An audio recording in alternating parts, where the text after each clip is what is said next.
ಈ ಗ್ರೇಟ್ ಅನ್ನೋದು ನಾನು ಕೇಳಿರೋದು ಎರಡೇ ಸಭಾಧ್ಯಕ್ಷರೇ. ಗ್ರೇಟ್ ಬ್ರಿಟನ್ನು, ಗ್ರೇಟ್ ಅಲೆಕ್ಸಾಂಡರ್ ಅಂತ.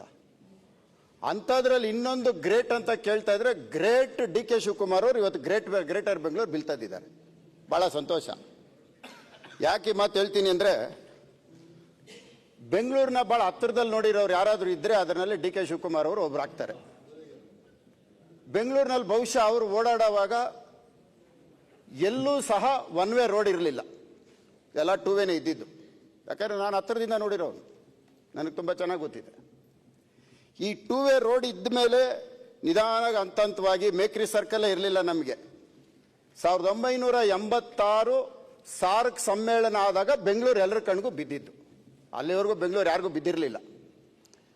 ಅದಾದಮೇಲೆ ವಿಶ್ವಸುಂದರಿ ಸ್ಪರ್ಧೆ ನಡೀತು, ಆವಾಗ ಇನ್ನೂ ಒಂದು ಸ್ವಲ್ಪ ಜಾಸ್ತಿ ಬಿತ್ತು.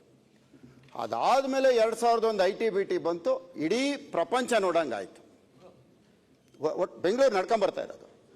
ಇಂಥ ಒಂದು ಬೆಂಗಳೂರನ್ನ ಇವತ್ತು ಗ್ರೇಟರ್ ಬೆಂಗಳೂರು ಅಂತ ತಂದಿದ್ದಾರೆ. ಇರಲಿ, ಹಂತವಾಗಿ ಏನೋ ಮಾಡ್ತಾ ಇದ್ದಾರೆ. ಅವರೇನೋ ಒಂದು ಬೆಂಗಳೂರು ಕೊಡುಗೆ ಕೊಡಬೇಕು ಅಂತ ಅಂದ್ಕೊಂಡಿದ್ದಾರೆ. ಅದರಲ್ಲಿ ಆವಾಗಲೇ ಮಾತಾಡ್ತಾ ಹೇಳಿದ್ರು, ಬೆಂಗಳೂರು 1,00,000 ಕೋಟಿ ಅಂದರು. ಸರ್, ಭಾಳ ಸಂತೋಷ. 1,00,000 ಕೋಟಿನ ನೀವು ತಂದಿರೋದಕ್ಕೆ ಮೊದಲು ನಿಮಗೆ ಧನ್ಯವಾದಗಳು. ಯಾಕೆ ಅಂದರೆ ಟನಲ್ ರೋಡ್ ತಂದಿದ್ದೀರಿ.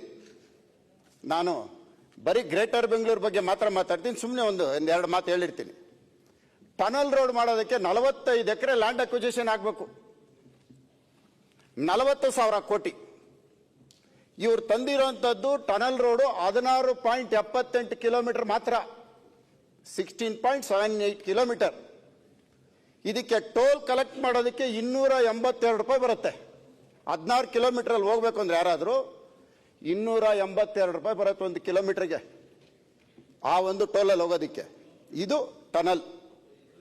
45 ಎಕರೆ ಲ್ಯಾಂಡ್ ಅಕ್ವಿಜಿಷನ್ ಮಾಡೋದಕ್ಕೆ per square feet government rate 25,750 ರೂಪಾಯಿ ಇದೆ ಇವ್ರು ತಂದಿರೋ ರೂಟಲ್ಲಿ. ಇವ್ರಿಗೆ ಟನಲ್ಲು ಎಸ್ಟಿಂ ಪ್ಲಾಜಾದಿಂದ ಸ್ಟಾರ್ಟ್ ಆಗುತ್ತೆ. ಅಲ್ಲಿ 8 ಎಕರೆ ಇವ್ರಿಗೆ ಲ್ಯಾಂಡ್ ಬೇಕು. 8 ಎಕರೆ ಲ್ಯಾಂಡಲ್ಲಿ ಇರೋದೇ 45 ಎಕರೆ. ಆ 45 ಎಕರೆ ಓನರ್ಶಿಪ್ ಇದ್ರು KIDB. KIDB ಅವರು ಈಗಾಗಲೇ ಮೆಟ್ರೋ ಡಿಮ್ಯಾಂಡ್ ಇದೆ, ಅದರಲ್ಲಿ ಇವ್ರು 8 ಎಕರೆ ಶೇರ್ ಮಾಡ್ಕೋಬೇಕು.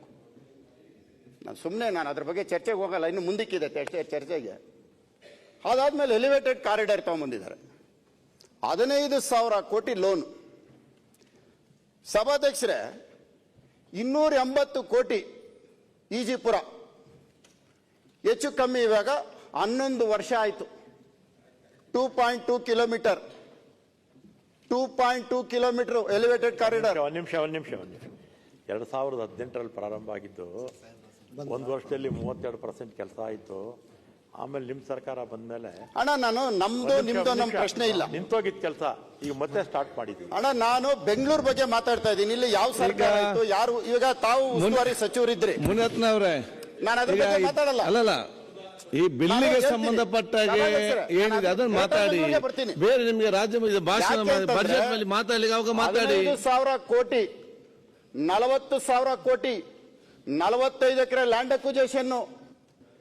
ಮತ್ತೆ ಯಾರ್ದೋ ಜಾಗಕ್ಕೆ ಇವರು ಹೋಗಿದ್ದೆ ಬಫರ್ ಝೋನ್ ಅಲ್ಲಿ ರೋಡ್ ಮಾಡೋದಕ್ಕೆ ಬಿಲ್ ಅಲ್ಲಿ ಬರ್ತದೆ, ಆಕ್ಟ್ ಅಲ್ಲಿ ಬರ್ತದ. ಅದು ಬರ್ತೀನಿ, ಎಲ್ಲಿ ಇದಕ್ಕೆ ನಾನು ಆಮೇಲೆ ಚರ್ಚೆ ಬರ್ತೀನಿ. ಅದು ಈಗ ನೀವು ಆಕ್ಟ್ ಸಂಬಂಧ ಮಾತಾಡಿ. ಅಲ್ಲ, ಬಹಳ ಪ್ರಮುಖವಾಗಿ ಇದರಲ್ಲಿ ಸರಿ ಇದೆಯಾ, ಸರಿ ಉಂಟಂತ ಏನು ಸರಿ ಇಲ್ಲ ಅಂತ ಹೇಳಿ. ಸಭಾಧ್ಯಕ್ಷರೇ, ಬೆಂಗಳೂರು ಇವತ್ತು 2 ಭಾಗವಾಗಿ ನಾವು ನೋಡೋಣ ಸಭಾಧ್ಯಕ್ಷರೇ. ನಗರ, ದಂಡು. ಇದು ಬ್ರಿಟಿಷ್ ಅವರು ಇದ್ದಾಗಲೂ ಇತ್ತು. ನಗರ ಅಂದ್ರೆ ಯಾವ್ದು ಬರುತ್ತೆ? ಪಶ್ಚಿಮ ಭಾಗ ನಗರಕ್ಕೆ ಬರುತ್ತೆ. ದಂಡು ಅಂದ್ರೆ ಯಾವ್ದು ಬರುತ್ತೆ? Cooks town, Cox town, pressure town, brigade road, Kamal style street, ಇವೆಲ್ಲ ಬಂದು ದಂಡು ಪ್ರದೇಶ. ಬ್ರಿಟಿಷ್ ಅವರು ಇದ್ದಿದ್ದೆಲ್ಲಿ? ಬರೀ ಈ ಕಡೆನೆ. ಇವತ್ತು ಆ ಬ್ರಿಟಿಷ್ ಅವರು ಇದ್ದಿದ್ದ ಜಾಗದಲ್ಲಿ ಯಾರು ಬಂದಿದೆ? ITBT ಬಂದಿದೆ. ಭಾರತಹಳ್ಳಿ ಇರ್ಬೋದು, ಇಂದಿರಾನಗರ್ ಇರ್ಬೋದು, ಮಹದೇವಪುರ ಇರ್ಬೋದು, ಇವೆಲ್ಲ ಅಲ್ಲಿ ಬಂದಿದೆ.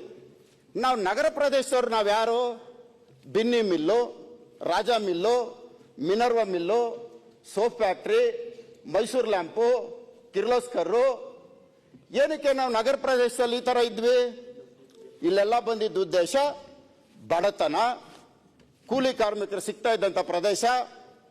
ಯಾತಕ್ಕೆ ಅಂದ್ರೆ ಇಂಥ ಒಂದು ಕಾರ್ಖಾನೆಗಳು ತಂದಾಗ ಮೈಸೂರು ಸಂಸ್ಥಾನ ತಂದ ಮೇಲೆ ಬ್ರಿಟಿಷ್ ಅವರು ಯಾವುದು ಈ ಕಡೆಗೆ ತರಲಿಲ್ಲ. ಅಲ್ಲೆಲ್ಲ ಸ್ಕೂಲ್ಗಳು, ಬಾಲ್ಡವಿನು, ಬಿಷಪ್ ಕಾಟನ್ನು, ಸೆಂಟ್ ಜೋಸೆಫ್ ಬಂತು. ನಮ್ಗೆ ಯಾವ್ದು ಬಂತು? ಬಿನ್ನಿ ಮಿಲ್ ಬಂತು. ಕೂಲಿ ಕಾರ್ಮಿಕರು ನಾವು ಸಿಗ್ತೀವಿ ಅಂತ ಬೆಂಗಳೂರು ಭಾಗ ಆಯ್ತು.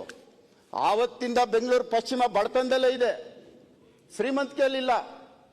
ಇವತ್ತಿಗೂ ಬಡತನದಲ್ಲೇ ಇದೆ. ಇವತ್ತಿಗೂ ನಾವು ಬದುಕ್ತಾ ಇರೋದು ಗಾರ್ಮೆಂಟು, ಕೂಲಿ ಕಾರ್ಮಿಕರು, ದಿನಗೂಲಿ ನೌಕರರು, ಇದ್ರ ಮೇಲೆ ನಾವು ಬದುಕ್ತಾ ಇರೋದು. ಗಾರ್ಮೆಂಟ್ಗಳು ಯಾವುದು ಬೆಂಗಳೂರು ಈಸ್ಟಲ್ಲಿ ಇಲ್ಲ. ಪಬ್ಗಳು, ಕ್ಲಬ್ಗಳು, ಮಾಲ್ಗಳು ಬರೀ ಇವೇ ಇರೋದು.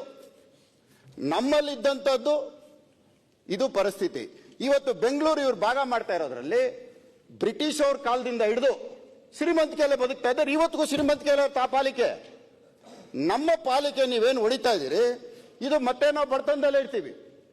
ನಾಡಪ್ರಭು ಕೆಂಪೇಗೌಡರು ಕಟ್ಟಂತ ಪೇಟೆಗಳಲ್ಲಿ ಜೀವನ ಮಾಡಿದಂತ ಜನ ಇವತ್ತು ಬಡತನದಲ್ಲೇ ಇದ್ದೀವಿ. ಬ್ರಿಟಿಷ್ ಅವ್ರು ಬಿಟ್ಟೋಗಿರೋಂಥ ಜನ ಇವತ್ತಿಗೂ ಶ್ರೀಮಂತಿಕೆಯಲ್ಲೇ ಇರ್ತಾರೆ. ಅದಕ್ಕೆ ನಾನು ಹೇಳೋದು, ಬೆಂಗಳೂರಿನ ನೀವು ಏನು ಮಾಡ್ತೀರೋ ಅನುದಾನನ ಒಂದು ಕಡೆ ತಂದು ಟ್ಯಾಕ್ಸ್ ಕಲೆಕ್ಟ್ ಆಗೋದಂಥದ್ದು ಒಂದು ಅಕೌಂಟ್ ಮಾಡಿ. ಒಂದು ಅಕೌಂಟ್ ಮಾಡಿಬಿಟ್ಟು ಎಲ್ಲಿ ಡೆವಲಪ್ ಆಗಬೇಕು ಅಲ್ಲಿಗೆ ಅದನ್ನು ಡಿವೈಡ್ ಮಾಡಿಕೊಡಿ. ಅದು ಬಿಟ್ಟು ನೀನು 4 ಜನ ಮಕ್ಕಳು ನೀನು ಚೆನ್ನಾಗಿ ಬದುಕೊಳ್ಳೋ, ಇನ್ನೊಬ್ಬ ಹಾಳಾಗೋದ್ರು ಪರವಾಗಿಲ್ಲ, ಒಬ್ಬ ಉದ್ಧಾರ ಆಗ್ಲಿ ಅನ್ನೋದು ಬೇಡ. ಒಬ್ಬ ಉದ್ಧಾರ ಆಗ್ಲಿ ಅನ್ನೋದು ಬೇಡ. ಮಾತಾಡಿದಿಲ್ಲ ಕೇಳಿ, ಬಿಲ್ ಅದೇ ಬಿಲ್ ಸಂಬಂಧ ಈಗ ನಾನು ಮಾತನಾಡ್ತಾ ಇರೋದು ಬೆಂಗಳೂರು ನಗರ ಯಾವ ರೀತಿ ಇದೆ ಅಂತ.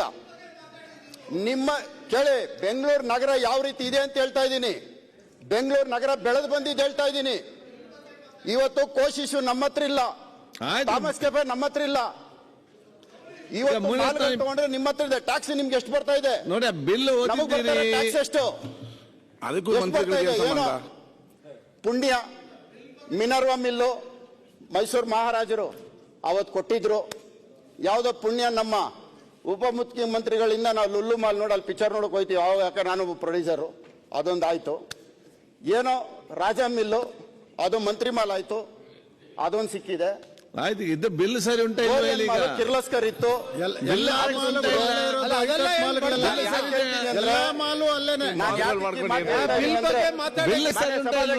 ನಾನು ಯಾಕೆ ಹೇಳ್ತಾ ಇದ್ದೀನಿ ಅಂದ್ರೆ, ಶ್ರೀಮಂತಿಕೆ ಇರೋಂತ ಸ್ಥಳನ ಹಂಗೆ ಬಿಟ್ಟು ನಮ್ಮನ್ನ ಬಡವರು ಮಾಡಬೇಡ್ರಿ.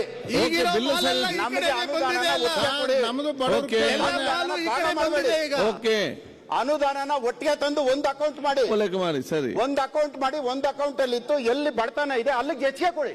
ಓಕೆ, ಬೆಂಗಳೂರಿನಲ್ಲಿ ಒಂದು ಬೆಂಗಳೂರು ಚೆನ್ನಾಗಿದೆ, ಇನ್ನೊಂದು ಬೆಂಗಳೂರು ಹಾಳಾಗೋಗಿದೆ ಅನ್ನಿಸ್ಕೊಳ್ಳೋದು ಬೇಡ. ಸರಿ.